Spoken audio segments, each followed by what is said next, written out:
l'idée aussi du groupe Jourdain, c'était d'essayer de voir comment ce journalisme de données pouvait trouver sa place dans le système médiatique contemporain, et puis d'en voir quelles étaient les applications dans des entreprises installées, des médias historiquement présents depuis un certain temps et qui se voyaient être aussi enjoints, on parlait beaucoup d'injonction ce maintenant, de réquisition, pour pouvoir faire quelque chose avec ce journalisme de données. Dans le cadre des séminaires Jourdain, nous avons donc fait la rencontre de Philippe Onillon, qui est venu nous présenter une première fois comment cette maison ancienne, l'AFP, était un peu aussi bousculée, interrogée dans ses pratiques par l'arrivée de cette injonction à faire quelque chose des données qui dormaient parfois dans les réserves, informatisées ou pas, de l'AFP. Et donc on avait eu une séquence très intéressante sur le questionnement, on va dire stratégique, de cette organisation vis-à-vis de cette réquisition sociale, à faire quelque chose avec les données ouvertes, mais aussi à rendre compte des événements par cette forme de journalisme innovante.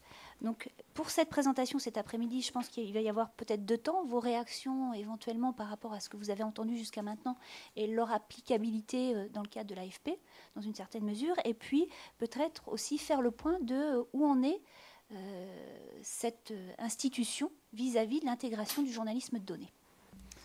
Très bien, merci. Merci de m'avoir invité. Je trouve que les débats auxquels on a assisté depuis ce matin étaient absolument passionnants, très stimulants, avec beaucoup de choses très très pertinentes et très justes, sur lesquelles j'aimerais revenir brièvement. Donc la question qui est dans l'intitulé même de votre groupe Jourdain, qui a été évoqué déjà plusieurs fois, le journalisme de données existe-t-il déjà ? Et comme d'habitude, on répond par oui et par non, et ça correspond à une réalité très, très, très forte à l'AFP. On a évidemment une première réponse qui est de dire, bien sûr, on en fait depuis toujours. Depuis toujours, des journalistes reçoivent des dossiers ou mettent la main sur un dossier composé de données listées ou chiffrées, les décortiquent, les analysent et en font en général un texte. Et puis depuis déjà très longtemps, on peut en faire une visualisation, c'est ce qu'on appelle, mot qui est en voie de disparition, l'infographie. Nous avons un service infographique. On est tenté de se dire, donc, la donnée, on a déjà été confronté à des données, on est de la visualisation, on en fait. On fait de la visualisation numérique, on a fait dès le début des années 2000, on s'est mis au flash avant que celui-ci disparaisse. Des infographies, des visualisations utilisant des bases de données. On le fait dans le sport, on le fait en politique. Pour les prochaines municipales, on prépare de nouveau cette opération très complexe qui est la publication sur une carte interactive des données en temps réel, des résultats des municipales. Alors c'est du data journalisme extrêmement lent. On a parlé de rapidité tout à l'heure. Donc pour l'anecdote, j'ai organisé il y a quelques semaines une réunion avec les services de communication et informatique du ministère de l'Intérieur, avec de part et d'autre pas mal de gens qui ont discuté de la qualité des données, de leur propreté, de l'évolution des formats, de la rapidité de mise à disposition pour qu'on puisse les utiliser. On fait ça depuis des années. Et puis dans le même temps, on peut se dire aussi que le data journalisme, comme l'a dit l'un des intervenants, n'existe pas encore, parce qu'on en fait des morceaux, mais les exemples que l'on a tous en tête, dont on a vu certains ici, qui sont le data journalisme tel qu'on le voit aujourd'hui comme une nouvelle activité intégrée, elle est très anecdotique, on est très démuni quand on est une vieille organisation, une organisation internationale en plus, face à ces pratiques. On se dit qu'on hésite à le faire. Alors, pourquoi on hésite à le faire ? Parce que la demande, on a parlé de demande sociale tout à l'heure. Je vais commencer par une demande, je dirais, commerciale. on est à l'affût, comme tous les médias au monde, on réfléchit sur nos modèles économiques, donc on écoute ce que nous demandent les médias, on leur pose constamment la question. Cette demande n'est pas exprimée, on ne nous demande pas on ne nous parle pas de data journalisme, nos clients ne nous en parlent pas. Alors c'est peut-être à nous de leur en parler, de leur proposer quelque chose. On a évoqué également, je reviens peut-être un peu en désordre sur ce qui a été évoqué ce matin, mais encore une fois c'était passionnant, la notion de déluge de données, la notion qu'on est face à une montagne de données et qu'il va falloir les traiter, donc le big data, etc. Je répondrais, enfin je dirais non, il n'y a pas un déluge de données. Nos rédactions ne reçoivent pas chaque jour des tonnes de données face auxquelles elles seraient désemparées, auraient besoin d'outils pour les gérer. Non. On sait qu'une masse énorme de données est produite, mais elle n'est pas mise à disposition. Elle est privée dans la plupart des cas. Elle est chez Facebook, chez Google, chez tous les acteurs, chez Apple, etc. Ou elle est publique, et ça on connaît bien le problème. Donc cette donnée, d'abord, elle n'est pas disponible. Les données intéressantes ne sont pas disponibles. Elles sont soit secrètes parce qu'on ne veut pas les donner, soit elles sont secrètes parce qu'on veut les monétiser. Enfin, ceux qui les ont veulent les monétiser, elles ont une valeur. À la limite, ces gens-là veulent bien les vendre. Et d'ailleurs, on a été contacté par des gens qui veulent nous vendre des données en disant vous pouvez faire du journalisme avec. On leur explique qu'une donnée c'est une information et qu'on n'a pas l'habitude d'acheter des informations. Mais bon, on voit bien que la recherche du modèle économique, elle est permanente et dans tous les esprits. Sur l'open data, il y a eu un échange très intéressant sur la question est-ce qu'il y a une demande sociale ? Avec deux affirmations très, très nettes. Oui, non, il n'y en a pas. Oui, il y en a une. Alors, c'était très, très, très, très clair. Alors, oui, il y en a une. C'est une demande de données. Oui, on est tous demandeurs de données. Mais la question, c'est est-ce que c'est une donnée journalistique dont on est demandeur ? Malheureusement, aujourd'hui, souvent, ce besoin de données, il est satisfait par des gens qui ne sont pas des journalistes ou qui ne sont pas des médias. Et c'est bien le problème de la place des médias dans l'économie numérique aujourd'hui, c'est que les anciens besoins, on peut tout simplement parler des petites annonces, pour prendre un exemple simple et bien connu, eh bien, ce besoin d'avoir cette donnée qui est quelles sont les choses à vendre d'occasion dans mon quartier. Auparavant, c'était le journal qui donnait cette donnée. Maintenant, elle est donnée par quelqu'un d'autre, par d'autres gens qui font ça mieux. Et donc, c'est parti. Donc, c'est une donnée qui c'était déjà pas du journalisme, mais c'était dans un journal. Et c'était bien pratique parce que ça finançait le journalisme. Et maintenant, c'est parti.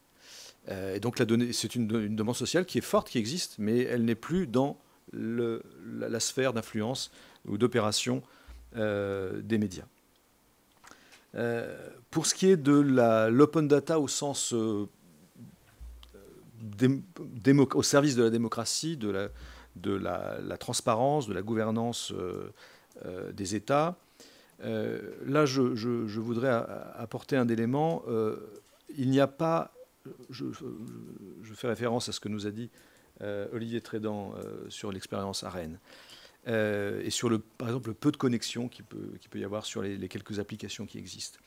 Là, je dirais qu'il y a deux... Alors, on peut se plaindre du fait que les administrations ne publient pas les données. Comme il l'a dit très, très bien, elles n'ont pas d'intérêt objectif à le faire, sauf pour des belles idées. Enfin bon.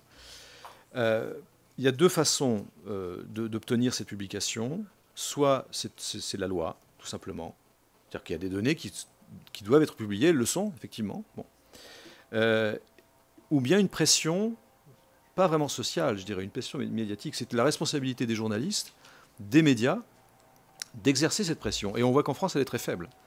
Aux États-Unis, vous avez des médias, parce qu'ils ont cette culture, parce que c'est dans la culture journalistique, et je dirais plus que journalistique, politique, aux États-Unis, vous avez des médias qui déposent des demandes auprès de la Cour suprême, qui prennent la voie judiciaire pour obtenir la publication, la transmission de données.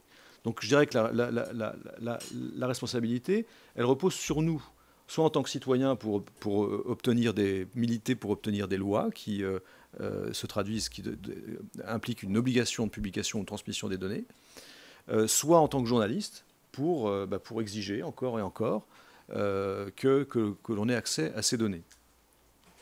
Et les médias français, j'inclus l'AFP, hein, on devrait être beaucoup plus insistant pour avoir ces données. Sur la question d'une... Est-ce que le data journalisme, donc, d'une part, est-ce qu'il existe, mais est-ce que c'est un métier identifié, identifiable, sur lequel on peut former des jeunes étudiants qui ensuite seraient embauchés en tant que tels par des entreprises? Alors, deux réponses.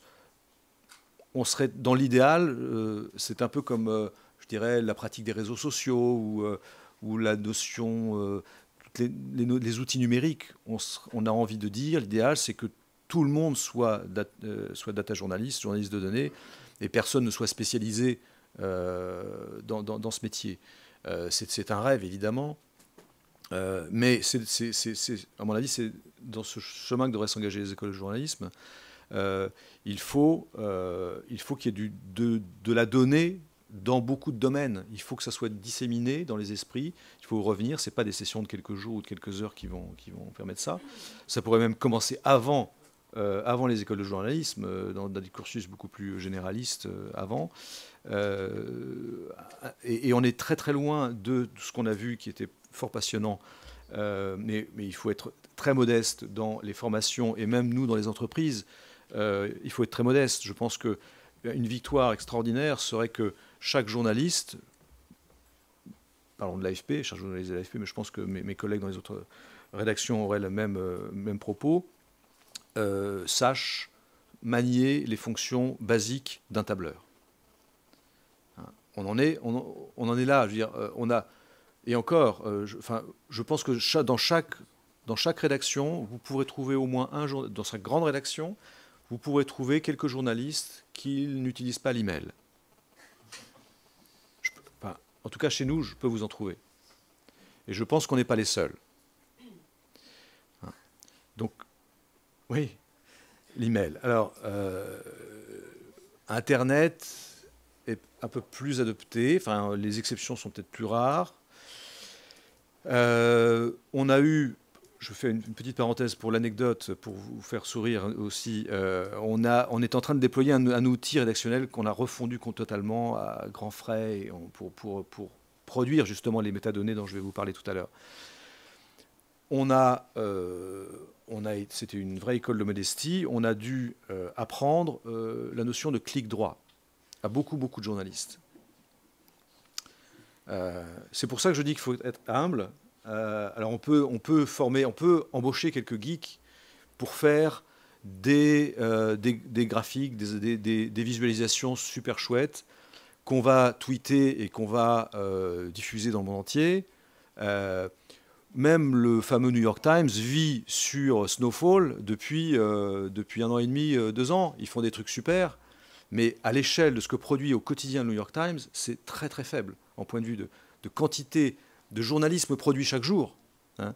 Ça reste je dirais, ça reste l'équivalent de, presque la concept car pour un constructeur automobile dans un salon automobile. On est très loin de la fabrication industrielle et avec des milliers de voitures qui sortent tous les jours de l'usine. Hein. Donc on peut tous embaucher quelqu'un de super fort qui va nous faire des super trucs chouettes. Et c'est sûrement utile pour l'évangélisation et puis pour faire Et on le fait, vous l'avez vu, un exemple tout à l'heure. Mais il faut éduquer les journalistes à manier les outils numériques. Je ne parle même pas de data visualisation ou de gestion de bases de données. Hein. Et commençons par les tableurs. Récemment, il y avait une donnée publique qui avait d'ailleurs été obtenue, je crois, après une demande d'une association qui était la distribution, les subventions distribuées, accordées par les députés. Très intéressant. Qui a d'ailleurs eu assez peu d'écho dans les médias français, ce qui était assez décevant. Voilà, ça c'est un exercice de data journalisme qui aurait été passionnant. Et j'ai vu assez peu de choses, créatives, intéressantes faites avec ça. Enfin, il y a eu des choses, je ne sais plus quel journal a fait... tous l'ont fait à chaud, très vite, le jour même. Je pense Le Monde, Le Figaro ont dû le faire, etc. Bon. Bon, on a reçu, c'était des données à peu près assez propres, il n'y avait pas beaucoup de travail à faire dessus, mais en interne, les journalistes qui sont les rubricaires qui s'occupent de ça ne savaient pas gérer cette liste, le mettre dans un tableur avec les colonnes à peu près bien rangées, pouvoir faire des tris. C'est tout simple. On ne parlait même pas de visualisation, simplement pouvoir écrire une dépêche pour voir les classer, dire qui avait dépensé le moins, le plus, quel était le type de subvention qui revenait le plus souvent. Je crois que c'était assez drôle, mais il y avait beaucoup de terrains de boules, par exemple, pour boulistes.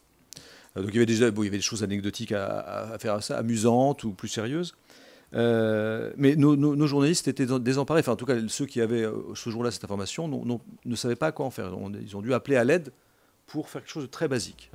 Donc ça, c'est un travail de face, je dirais pas au data journalisme, simplement face à la statistique, tout simplement, aux chiffres, aux données un peu ordonnées. Ce sera déjà un énorme progrès. Le risque auquel on est confronté, tout en disant ça, tout en sachant qu'il faut être modeste, mais il faut être volontariste, parce que c'est très important. Il faut absolument qu'on fasse tous, collectivement, les écoles, les médias, des progrès importants. Pourquoi? Parce qu'effectivement, la donnée, comme j'ai dit, elle n'est souvent pas publique, mais elle est là, elle existe.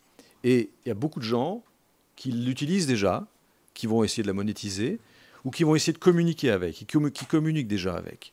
C'est-à-dire que nous, journalistes, on est face à un défi qui est que ces données, si on ne les utilise pas nous, ce sont d'autres personnes qui les utiliseront, et qui leur donneront un sens, et le sens qu'elles voudront. C'est-à-dire qu'on va... Alors je sais bien que je suis dans un endroit où on apprend à la fois l'art du journalisme et celui de la communication, on est, de la même manière que les techniques journalistiques ont été adoptées, récupérées, utilisées par les communicants professionnels, et que ces gens les entreprises ou les institutions qui communiquent ont des moyens très importants, et sont très performants dans le traitement de l'information, la même chose se passe et se passera de plus en plus avec les données.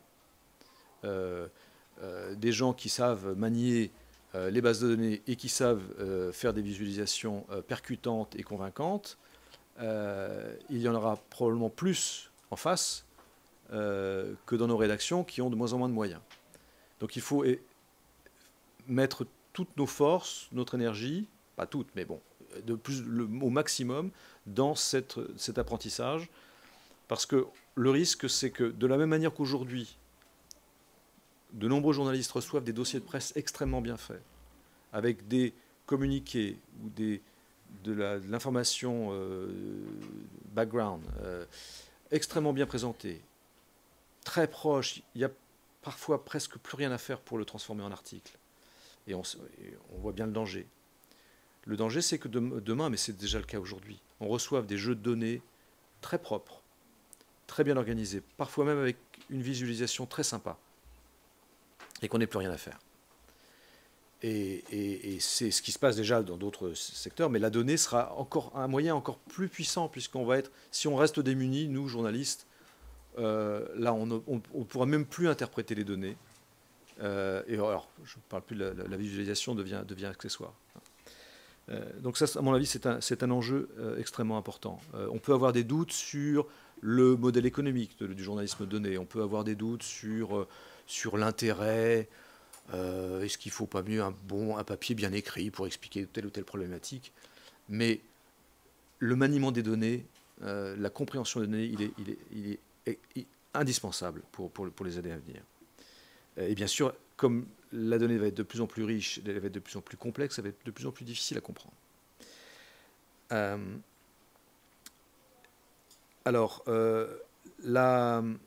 bien sûr, les contraintes budgétaires sont énormes. Beaucoup de médias aimeraient faire du journalisme de données et n'en ont pas les moyens. Je pense que si on n'en voit pas plus, c'est pas parce que les gens ne sont pas convaincus. Effectivement, on a vu des témoignages de responsables d'écoles de journalisme qui n'avaient pas l'air tout à fait convaincus. Je pense que beaucoup de médias voudraient le faire. Mais vous pouvez voir sur des médias, y compris des grands médias américains, même parfois des stars de l'Internet, des gens qui sont des gens extrêmement performants en termes de clics. Je pense à BuzzFeed, par exemple. Pas énormément de... Alors, on peut considérer que c'est un peu trash, un peu enfin bon, ils ont une performance qui est intéressante. Il y a assez peu de choses. Hein. Donc ça reste une pratique haut de gamme. Donc ça, c'est une autre question. Est-ce que le data journalisme est un journalisme de luxe? D'une part, de la part des médias qui peuvent se le payer. On a vu que c'était long, compliqué, il faut des compétences. Et puis aussi pour un public qui peut comprendre, qui peut regarder des visualisations parfois un peu complexes. Hein. Bon, je vois qu'il y a une tendance dans la visualisation à plus de simplicité, à plus de sobriété dans les couleurs. Hein. On a vu des textes intéressants récemment sur le sujet. Mais est-ce que c'est un produit pour lecteurs de luxe? Ça rejoint, c'est pas propre au data journalisme, ça rejoint une question que tous les médias se posent en matière de modèle économique, pour qui on travaille. Comment on va financer le journalisme de demain? Est-ce que c'est avec un public restreint et fortuné qui va payer, ou est-ce qu'on peut encore faire du journalisme de qualité et de masse? Dernier point, non, je crois qu'il n'y a pas de, j'ai pas de dernier. C'était le dernier point sur les différentes choses qui ont été évoquées ce matin. Alors, pour parler de l'AFP, alors nous, on y met des moyens. On a cette équipe, alors qu'on appelle encore infographie, hein, mais on a abandonné le Flash parce que Flash n'est plus sur marché. On se met au HTML5. On a des développeurs et des graphistes et des journalistes qui sont dans une équipe intégrée. Mais encore une fois, c'est entièrement dirigé vers la visualisation et, au risque de me répéter, la gestion de la donnée, elle doit être dans toute la rédaction et c'est ça qui est difficile. La donnée aujourd'hui, elle est dans toutes les conversations à l'AFP sur un autre sujet qui sont les métadonnées que l'on associe à nos documents, à notre production journalistique, que ce soit des textes, des photos, des vidéos ou des infographies. C'est le grand défi auquel on est confronté actuellement, à l'occasion de la mise en place de ce logiciel dont je vous ai parlé, qu'on appelle Iris. Pour nous, c'est un enjeu considérable, et quelqu'un y a fait référence ce matin, c'est non pas le journalisme de données, mais les données dans le journalisme, le journalisme en tant que données.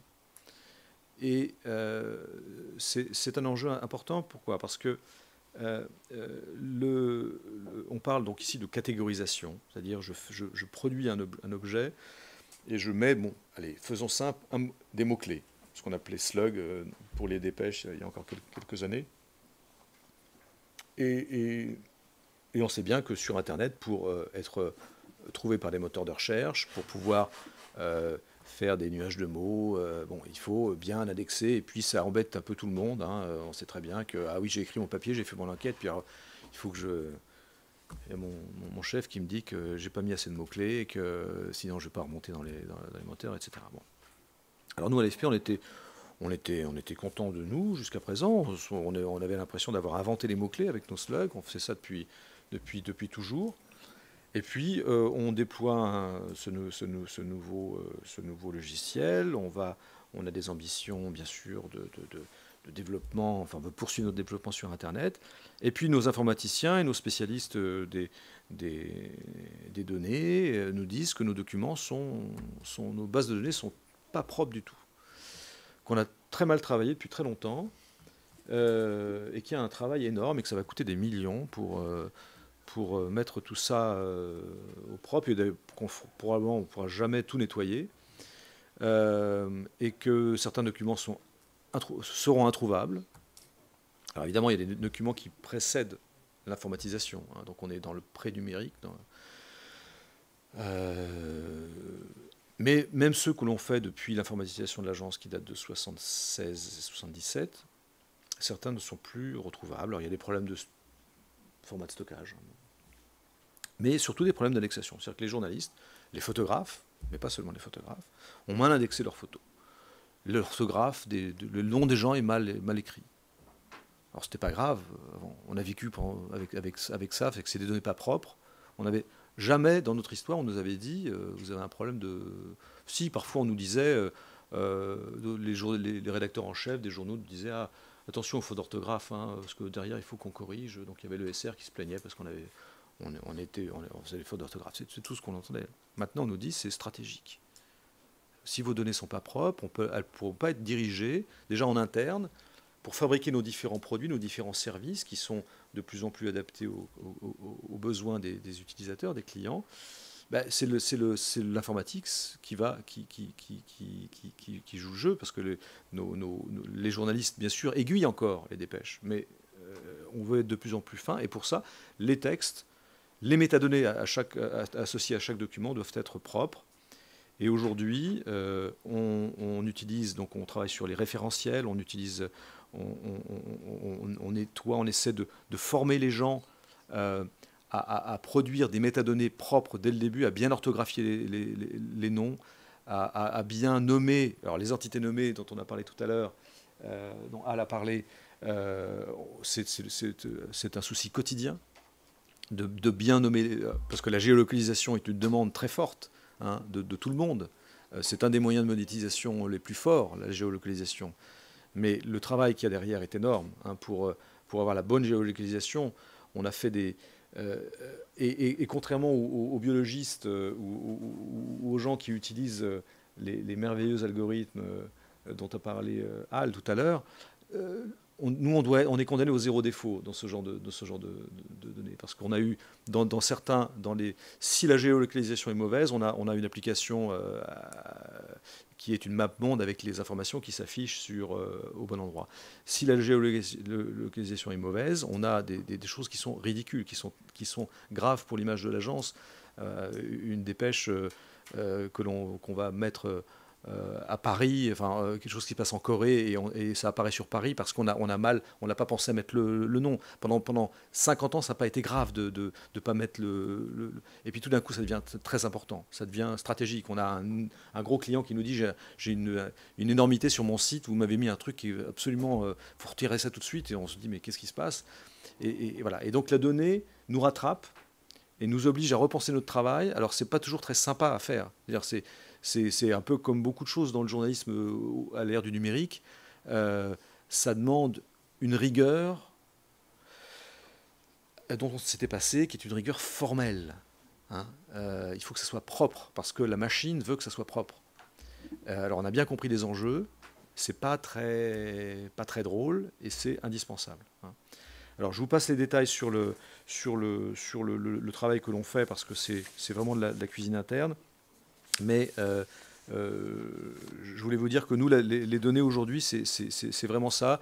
Attacher à une photo, tout simplement. Pas se tromper sur le lieu. Ça a l'air anecdotique, mais c'est vraiment un projet énorme. Le logiciel, le chiffre n'est pas secret, mais le logiciel qui va bien au-delà, bien sûr, que l'on développe et qu'on met en place, va coûter 30 millions d'euros.